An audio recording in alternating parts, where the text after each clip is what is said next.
2 মাসে বাজার 42,526 কোটি 72 লাখ টাকার মূলধন হারিয়েছে বিনিয়োগকারীরা পুঁজিবাজারে। আবারও কি লুটপাট শুরু হয়ে গিয়েছে পুঁজিবাজারে? দরবেশ খ্যাত সালমান এফ রহমান তো জেলখানায়। তাহলে কে করছে এই লুটপাট? এমন প্রশ্ন সবার মনে। কে এই শেয়ার বাজার মাফিয়া? রোববার ও সোমবার পুঁজিবাজারের দরপতনে 2 দিনেই 11,000 কোটি টাকার মূলধন উধাও হওয়ার খবরে আরও আতঙ্ক বিরাজ করছে শেয়ার বাজারে। সপ্তাহের প্রথম 2 কার্যদিবসেই দরপতন হয়েছে বাজারের। কমেছে বেশিরভাগ শেয়ারের দাম। বাজার থেকে হাওয়া হয়ে গেছে প্রায় 11,000 কোটি টাকার মূলধন। ঢাকা স্টক এক্সচেঞ্জ সূত্রে এ তথ্য জানা গেছে। বাজার পর্যালোচনা করে দেখা যায়, সপ্তাহের দ্বিতীয় কার্যদিবস সোমবার একদিনেই ডিএসই 5,243 কোটি 98 লাখ টাকার মূলধন হারিয়েছে।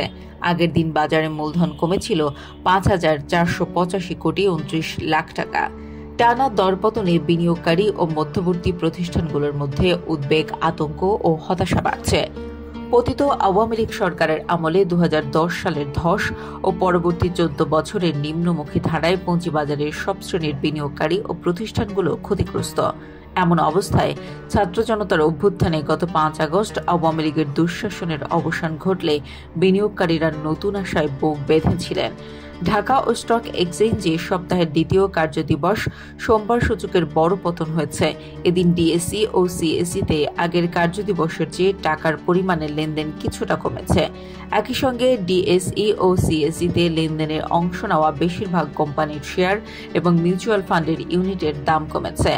ডিএসই ও সিএসই সূত্রে জানা গেছে, দিন শেষে ডিএসইর প্রধান সূচক ডিএসইএক্স এ আগের দিনের চেয়ে 43.72 পয়েন্ট কমে অবস্থান করছে 5,335 পয়েন্টে।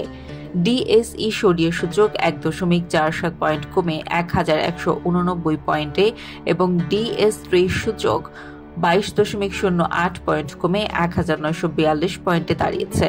ডিএসইতে মোট 396টি কোম্পানির শেয়ার ও ইউনিট লেনদেন হয়েছে। এর মধ্যে শেয়ার ও ইউনিটের দাম বেড়েছে 53টি কোম্পানির, কমেছে 288টির এবং অপরিবর্তিত আছে 55টির। ডিএসইতে এদিন মোট 366 কোটি 55 লাখ টাকার শেয়ার ও ইউনিট লেনদেন হয়েছে। আগের কার্যদিবসে লেনদেন হয়েছিল 368 কোটি 18 লাখ টাকার শেয়ার ও ইউনিট।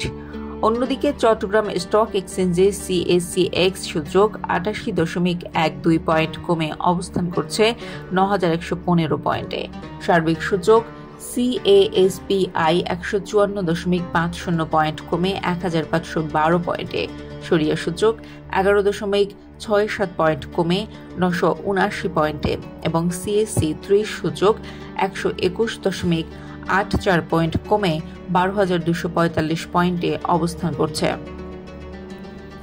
সিএসইতে 195টি কোম্পানির শেয়ার ও ইউনিট লেনদেন হয়েছে। এর মধ্যে শেয়ার ও ইউনিটের দাম বেড়েছে 48টি কোম্পানির, কমেছে 122টির এবং অপরিবর্তিত আছে 26টির।